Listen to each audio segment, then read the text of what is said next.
있는 저 자신이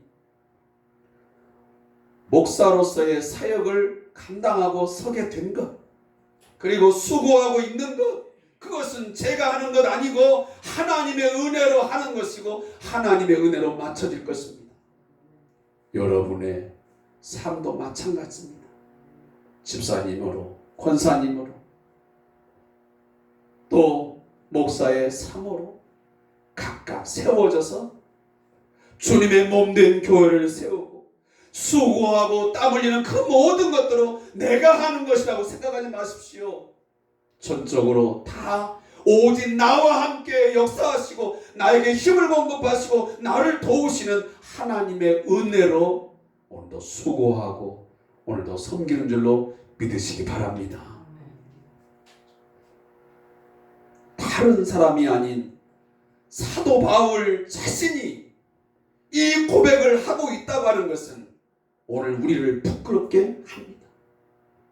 우리는 조그마한 어떤 일을 하게 되면 내 의를 드러내고자, 그건 내가 한 것이야, 내가 열심히 수고하고 돈을 벌어서 내가 한 것이라고 얼마나 우쭐대며 우리는 교만합니까? 그런데 오늘 사도 바울은 우리가 너무도 잘 알고 있듯이 그런 엄청난 고통과 고난과 환난들을 복음을 위해서, 그를 위하여 죽으시고 부활하신 그 주님을 위해서 당했습니다. 그런데 그는 고백하기를 그 모든 것들이 다 하나님의 은혜로 된 것이라고 고백합니다. 자신의 인생의 길을 뒤돌아보면서 고린도 교회 성도들을 향해서 썼던 것입니다. 성도들이여, 내가 지금까지 이토록 수고하고 많은 환난 속에서 고통을 당하고 역경 속에 살았지만 그러면서도 당신들을 위해서 수고하고 땀 흘린 것은 다 하나님의 은혜로 한 것입니다. 그는 본래 예수를 믿는 사람들을 못마땅하게 여겨서 신성 모독죄를 지은 죄라고 그들은 규정을 해서 성도들을, 기독도들을 사로잡아가지고 옥에 가두고 교회를 잔멸하려 했던 사람입니다. 사도행전 8장 3절에 보면 사울이 교회를 잔멸할 때 각 집에 들어가 남녀를 끌어다가 옥에 넘기니라 그랬습니다. 그뿐입니까? 디모데전서 1장 12절부터 17절에 보면 자기의 아들이라고 할 만큼 끔찍히도 사랑하는 그의 동역자 디모데에게 고백하기를, 나를 능하게 하신 그리스도 예수 우리 주께 내가 감사하는 나를 충성되이 여겨 내게 직분을 맡기심이니 내가 전에는 비방자요 박해자요 폭행자였으나 도리어 긍휼을 입은 것은 내가 믿지 아니할 때에 알지 못하고 행하였습니다. 우리 주의 은혜가 그리스도 예수 안에 있는 믿음과 사랑과 함께 넘치도록 풍성하였도다. 영원하신 왕, 곧 썩지 아니하고 보이지 아니하고 홀로 하나이신 하나님께 존귀와 영광이 영원 무궁하도록 있을지어다. 아멘. 그는 자기 자신이 핍박자요, 비방자요, 폭행자요, 하나님 앞에 정말 죄인 중에 괴수로서의 삶을 살아갔지만 그를 은혜를 베푸사 주의 은혜가 그에게 넘치도록 풍성하게 부어주심을 통해서 그 사역을 감당하게 된 것에 너무너무 감사한 나머지 내가 오직 할 수 있는 고백, 그 하나는 영원하신 왕, 나를 긍휼히 여기사 나를 선택하시고 나를 부르시고 내게 복음을 맡기신 그 홀로 하나이신 하나님, 그분께만 존귀와 영광과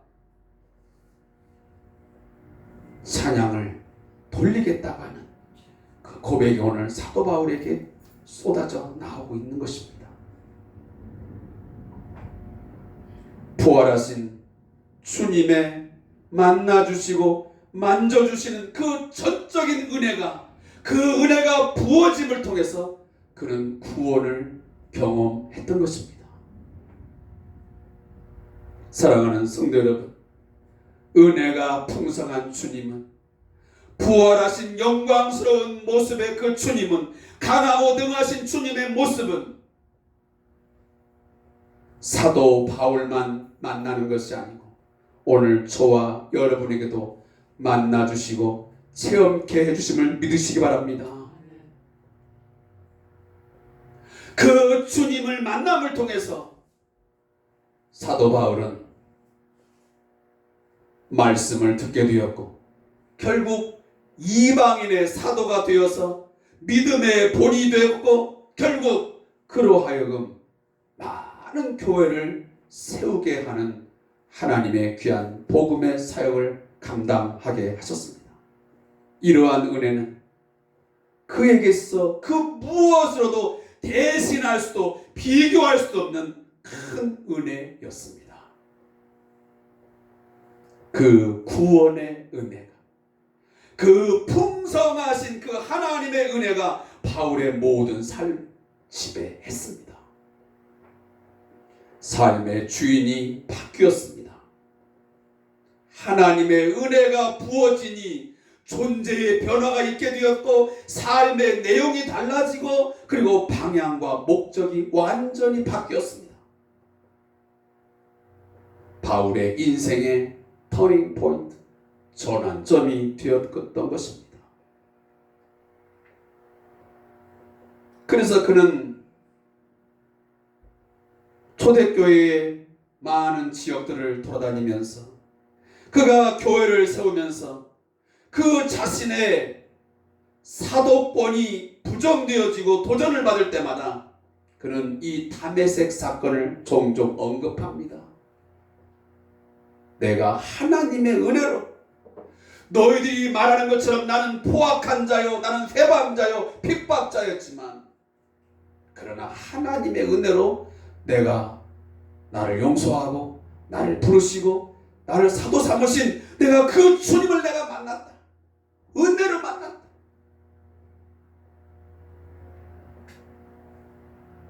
그러면서 그는 담대해졌고 그리고 평안했고 그는 복음의 사역을 끝까지 감당할 수 있었습니다. 오늘 본문이 나오는 이 빌립보서도 마찬가지입니다.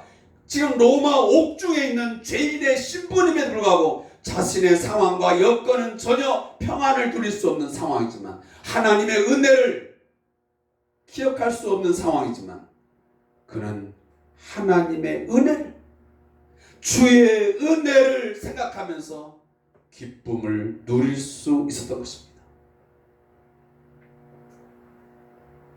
오늘 우리가 우리 아버지와 우리 하나님 아버지와 주 예수 그리스도로부터 넘쳐 흐르는 은혜를 누리지 못하고 기쁨을 누리지 못하는 것은 우리에게 베푸신 하나님 아버지의 은혜를, 주 예수 그리스도부터 나오는 그 은혜를 기억하지 못하고 살기 때문입니다. 한마디로 하면 잊고 살기 때문일 겁니다. 지난주도 말씀드렸듯이 먹고 사는데 너무 바쁩니다. 하나님의 은혜를 기억할 틈조차 없이 바쁘게 움직이며 살아갑니다. 그것이 매우 당연한 일상처럼 여기며 말입니다. 그렇게 살면서 내 욕망과 욕심에 먹고 사는 일이 너무 중요해서 하나님께서 베풀어 주신 은혜를 잊고 사는 것입니다.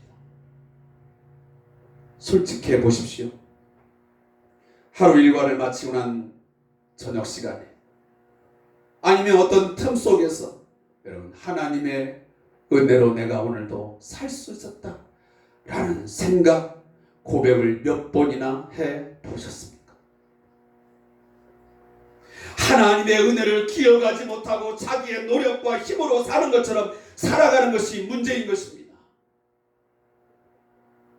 열심히 사는 것이 무슨 죄가 되겠습니까?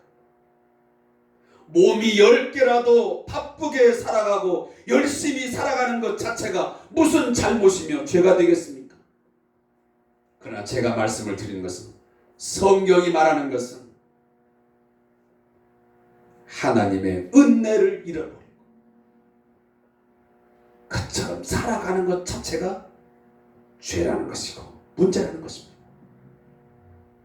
우리는 때때로 우리에게 부족한 것, 나는 왜 이렇게 스펙이 부족해, 나는 왜 배경이 좋지는 못해, 우리에게 없는 것, 우리에게 모자라는 것 때문에 거기에 마음이 기울어져 가지고 온갖 삶에 대해서 원망, 불평이 쏟아져 나오고 있지 않습니까?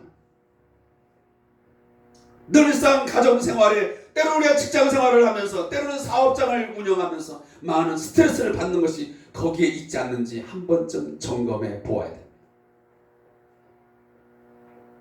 매일매일 일상에 짜증만 가중됩니다. 왜? 오늘 또 내가 사는 것이 하나님의 은혜로 산다는 생각보다는 나의 노력, 나의 힘, 나의 정열, 거기에 있다라고 더 많은 비중을 쏟기 때문에 그러한 현상이 나타나는 것입니다. 오늘도 하나님은 우리에게 은혜 베푸시기를 기뻐하시고 베풀어 주시고 계신 줄로 믿습니다. 하나님은 그 얼굴을 우리에게 향하여 두사 은혜 베푸시기를 원하신다고 말씀하지 않았습니까? 앞으로도 우리의 사는 평생에 은혜 베푸실 것을 믿으시기 바랍니다. 다윗은 시편에 그 시를 고백할 때마다 거의 빼놓지 않고 고백한 것이 무엇입니까? 여호와의 인자하심이, 그의 은혜가 내 평생에 뒤따를 것을 믿고 그는 늘 찬양하며 고백했습니다. 은혜 없이는 한순간도 믿는 자로서, 하나님을 섬기는 자로서 존재할 수도 버텨낼 수도 설 수도 없음을 그는 알았던 것입니다. 사랑하는 성도 여러분, 오늘 이 아침 다시 한번 정신을 차리고 우리의 마음에 새롭게 고백하십시오. 우리는, 우리의 가정은, 우리 교회 공동체는 한순간도 하나님의 은혜가 없으면 존재할 수도 버텨낼 수도 온전하게 설 수도 없습니다 라고 고백하는 저와 여러분 되시기를 소원합니다. 이 은혜를 알게 되면, 이 하나님의 은혜를 고백하게 되면 그 결과로 따라오는 것이 무엇인 줄 아십니까? 오늘 본문에 나와 있는 평강입니다. 은혜와 평강이 너희에게 있을지어다. 평강의 원인은 바로 은혜라는 사실입니다.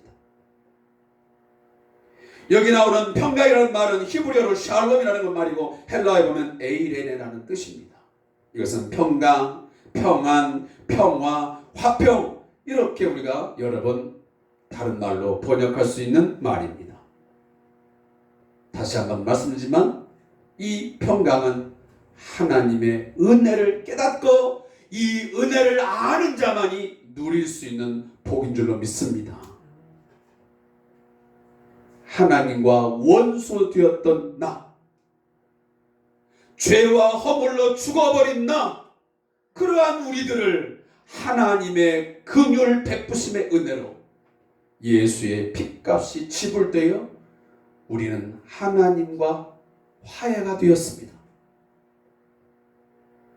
하나님으로부터 생명도, 하나님으로부터 어떠한 것들을 전혀 누릴 수 없는 그런 원수이자 죄인이었지만 예수의 그 화해의 제사, 화목 제사로서의 드려짐을 통해서 우리는 하나님과 평화로운 관계, 화목한 관계가 이루어진 것입니다. 하나님과 우리와의 그 화목함은 거저 얻어진 것이 아니고 그리스도의 예수의 핏값이 속량, 곧 죄사함의 죄값으로 지불됨으로 얻어진 결과물입니다. 오늘도 저와 여러분이 하나님을 예배하고 그 하나님과 대화하고 그 하나님이 주시는 거저 주시는 은혜들을 받아 누릴 수 있는 것은 오늘 이처럼 그리스도의 속량의 죄값을 지불하는 죽으심이 있었기 때문에 가능하게 된 것입니다. 하나님과의 적대 관계가 제거되고 화해를 이루어 평강을 누리게 된 것입니다. 따라서 긍휼에 풍성하신 하나님의 은혜를 입은 자만이 하나님이 주시는 평강을 누리게 되는 것이고 그 평강을 맛보면서 오늘 하루하루를 살아가게 되는 줄로 믿습니다. 하나님의 은혜를 크게 깨달을수록 그 마음에는 분명 평강이 찾아옴을 믿습니다. 사랑하는 성도 여러분, 나의 생명도 나의 삶의 안전도 그것들이 지켜지고 세상을 이길 수 있도록 모든 것을 하게 하시는 것은 전적으로 주님의 은혜인 줄로 믿습니다. 그것을 믿는 자는 오늘 우리의 삶 속에서 평강을 맛보며 누리며 살게 될 것입니다. 찬송가 455장입니다. 주님의 마음을 본받는 자 그 맘에 평강이 찾아오는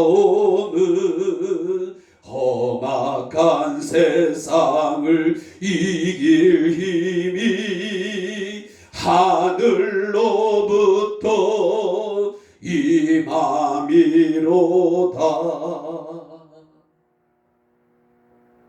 3절입니다. 가는 길 거칠고 험하여도 내 맘에 불평이 없어짐은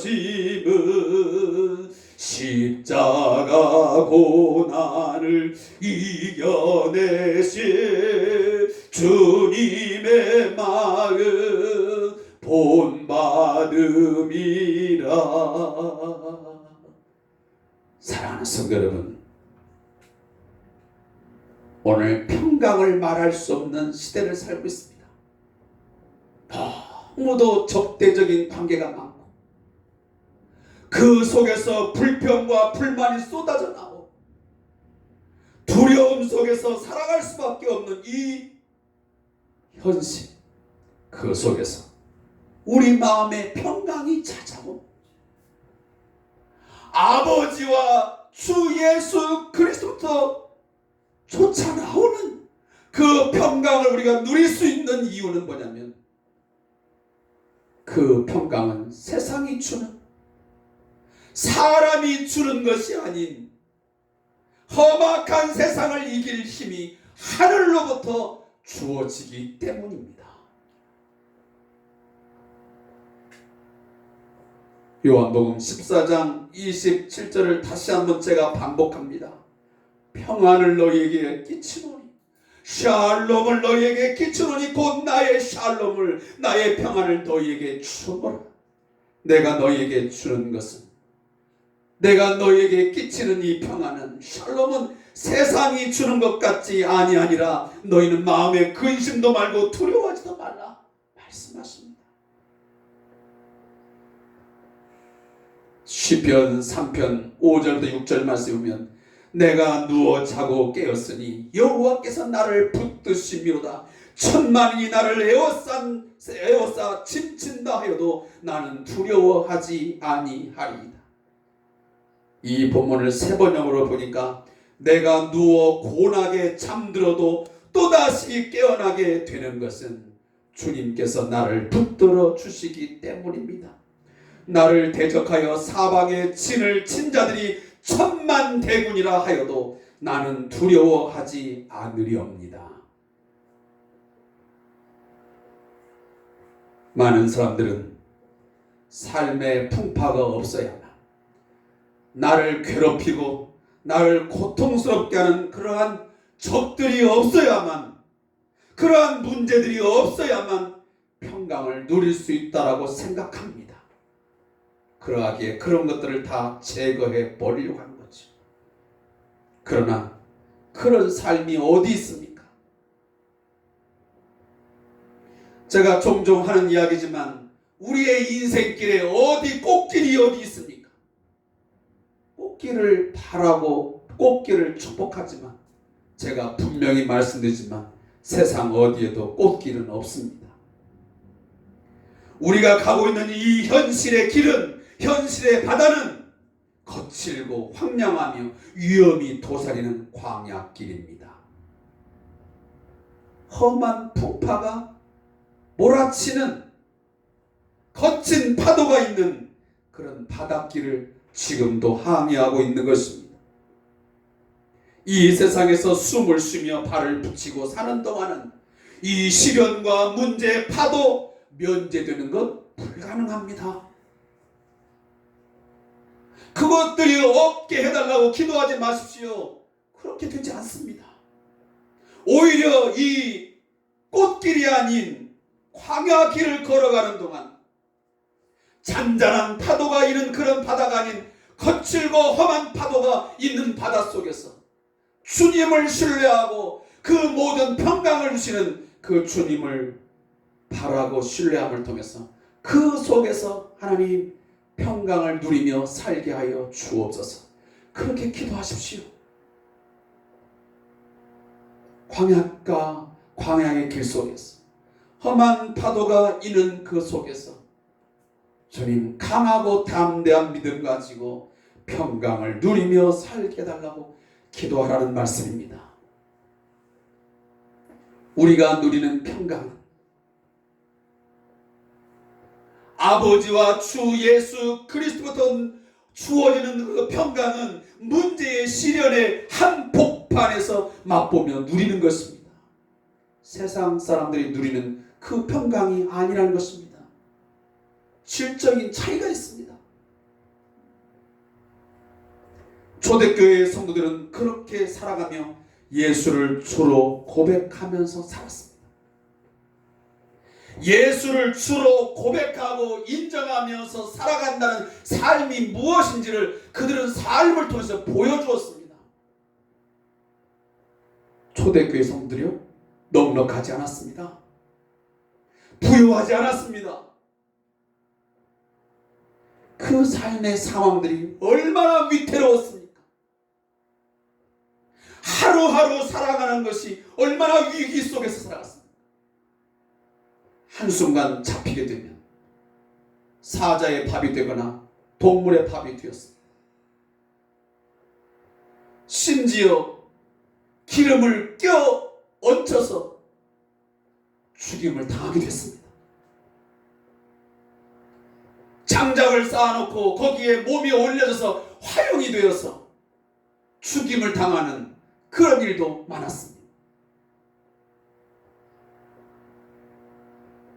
카타콤에 들어가서 굴 속에 가서 예배하다가 예수를 주로 고백하다가 로마의 황제의 그 주됨을 부인하고 오직 예수만이 나의 생명의 주라고 예수만이 나의 전부라고 고백하다가 그들은 잡혀서 모진 매를 맞았고 수모와 고통을 당했습니다.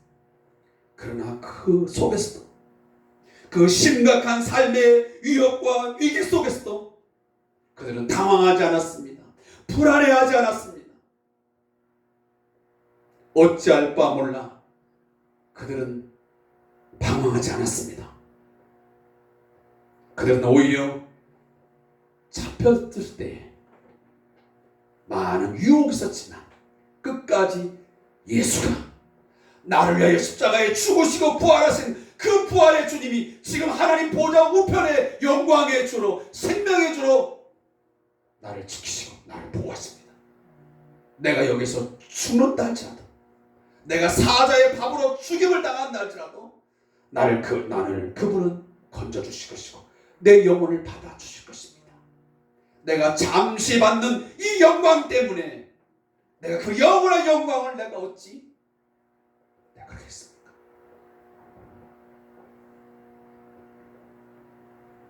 그렇게 하면서 그는 찬송하며 순교의 제물로 하나님께 드림이 되었습니다. 그들의 마음속에 찾아온 평강은 세상이 주는 평강이 아니었습니다. 하나님이 주시는 평강을 맛보았기에 그들은 그렇게 순교의 제물로 찬송하며 하나님 앞에 올라갈 수 있었던 것입니다.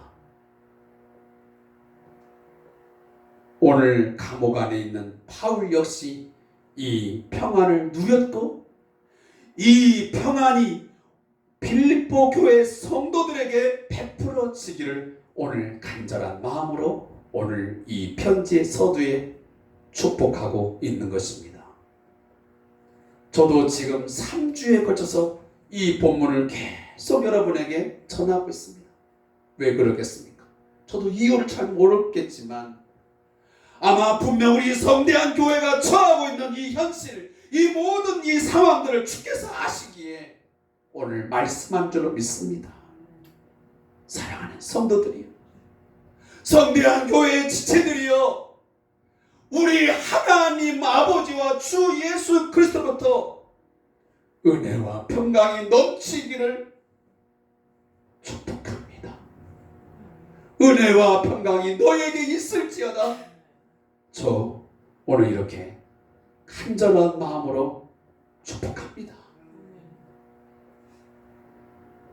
마태복음 28장 9절부터 10절에 보면 예수께서 그들을 만나 이르시되 평안하냐 하시거늘 여자들이 나아가 그 발을 붙잡고 경배하니 이에 예수께서 이르시되 무서워하지 말라 가서 내 형제들에게 갈리로 가라 하라 거기서 나를 보리라 하시니라.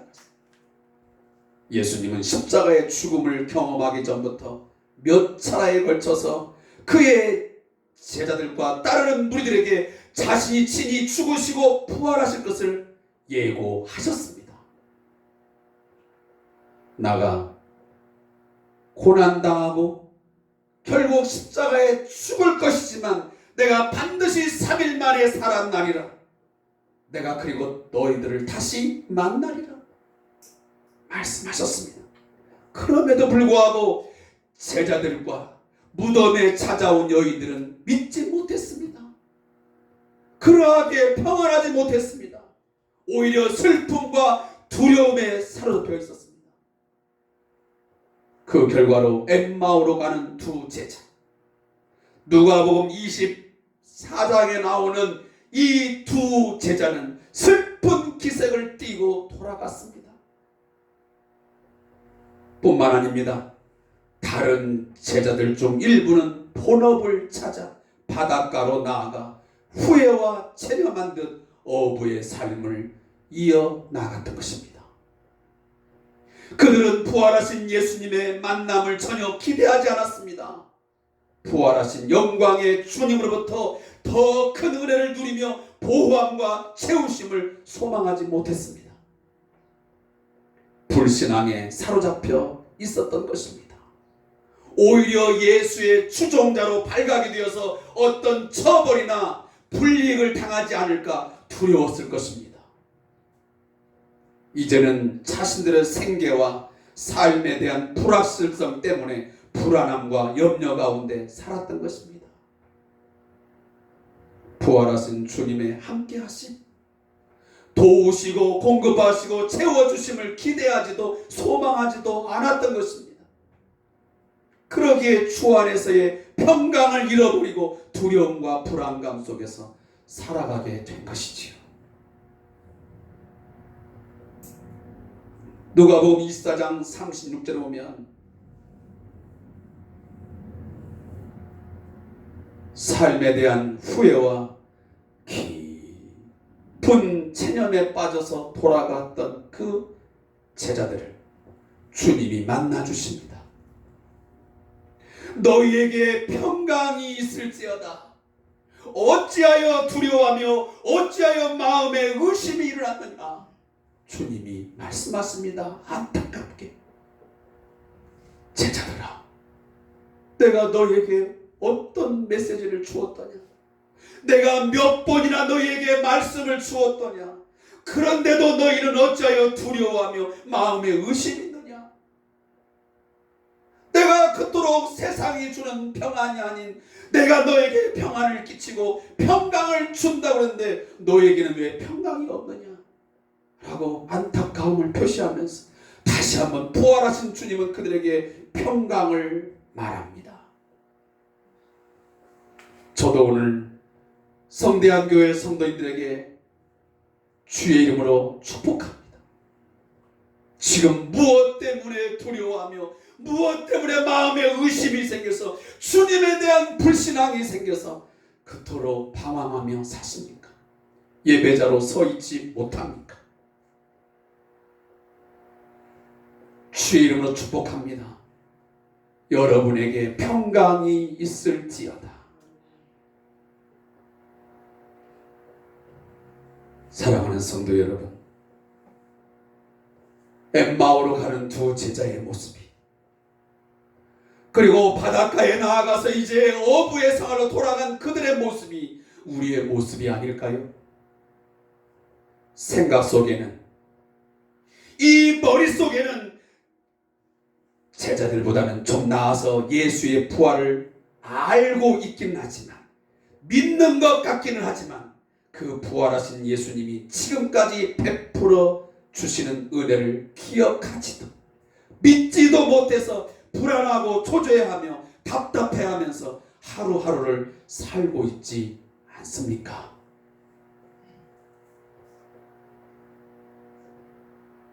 은혜로 살아왔다고 하는데 은혜를 기억하지 못하고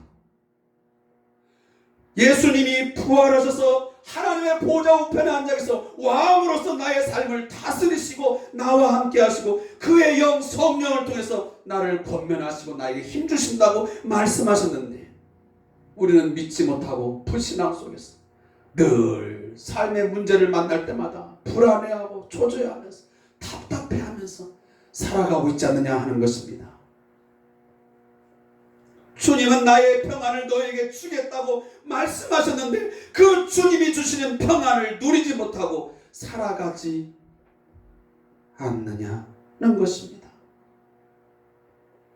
지금까지 안절부절하지 못하며 죽을 힘을 쏟으며 살아오지 않습니까?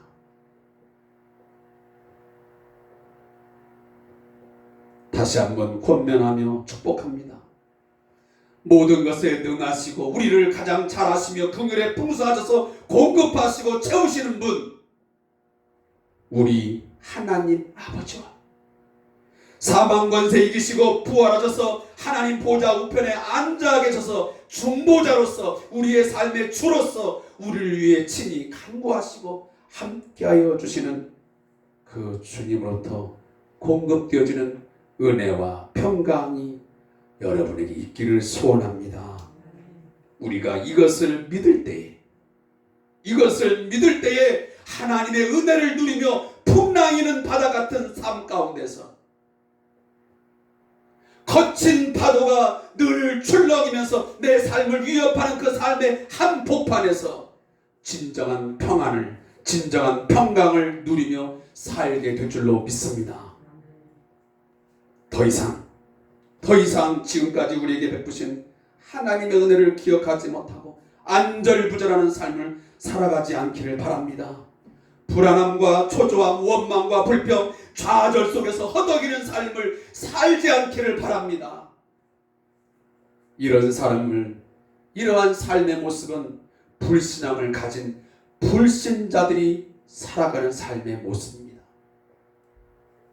이 귀한 은혜와 평강이 코로나19 상황 속에서 힘겹게 살아가는 우리 성도들에게, 우리 모두에게 회복되어지기를 간절히 주의 이름으로 축복합니다. 기도하겠습니다.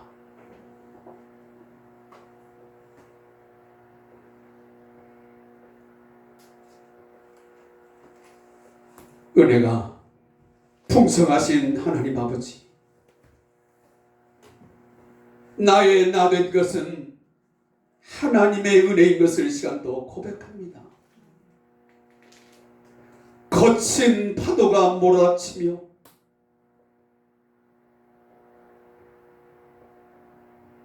늘 사자의 울음소리, 내 삶을 집어삼키며 나를 위태롭게 하는 많은 것들이 존재하는 이 광야 같은 이 산 가운데서 우리를 지켜주시고 우리를 보호해 주심으로 말미암아 하나님께서 은혜 베푸심으로 말미암아 여기까지 설 수 있었으며 예배자로 살아갈 수 있었습니다. 앞으로의 우리의 삶도 하나님의 은혜로만 서게 될 줄로 믿습니다. 승리의 삶을 살 줄로 믿습니다. 마지막 나팔 불 때에 주님 다시 오실 때에 정결한 신부로 서게 될 줄로 믿습니다. 이 은혜를 아는 자 주님이 주시는 평강을 누리게 해 주시옵소서. 세상이 주는 평강을 구하지 말게 하시고 오직 예수 안에서 누려지는 평강을 구하며 그 평강을 누리며 사는 성도들 되게 해 주옵소서. 감사합니다. 예수님의 이름으로 축복하며 기도합니다. 아멘. 우리 찬송가 412장 우리 1절만 들으시고 축도함으로 예배 마치겠습니다. 찬송가 412장입니다.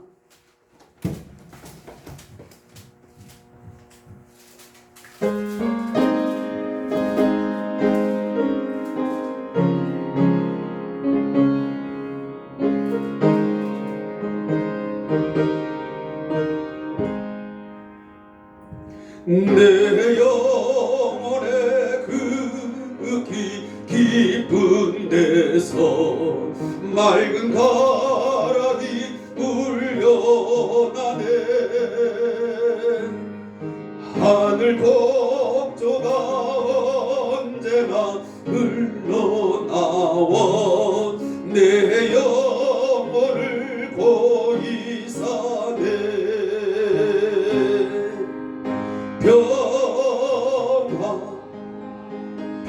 평화로다 하늘 위에서 내려오네. 그 사랑의 물결이 영원토록 내 영혼을 덮으소서. 지금은 믿는 자에게 하나님의 은혜를 알고 믿는 자들에게 세상이 주는 평강이 아닌 하늘에서 내려오는 평강을 주시기를 기뻐하시고 원하시는 우리 주 예수 그리스도의 은혜와 우리 하나님 아버지의 함께하심, 지켜주심, 도우심의 역사와 성령님의 교제, 교통하심이 오늘 주의 말씀을 듣고 마음에 새겨 하나님 우리 아버지와 주 예수 그리스도로부터 나오는 그에게로부터 주어지는 은혜와 평강을 일평생 누리면서 살아가기로 다짐하는 우리 모든 성들과 우리 왕장철 목사님의 사역과 그 현장 위에 그리고 우리 박상호 선교사님의 사역 위에 코로나19로 인하여 불안과 두려움 속에 안절부절하며 살아가는 모든 백성들 머리 위에 영원토록 함께 있을지어다. 아멘. 주님 주시면 감사합니다. 은혜와 평강이 임하게 해주옵소서. 하늘에서 내려오는 평강이 우리에게 있게 해주옵소서.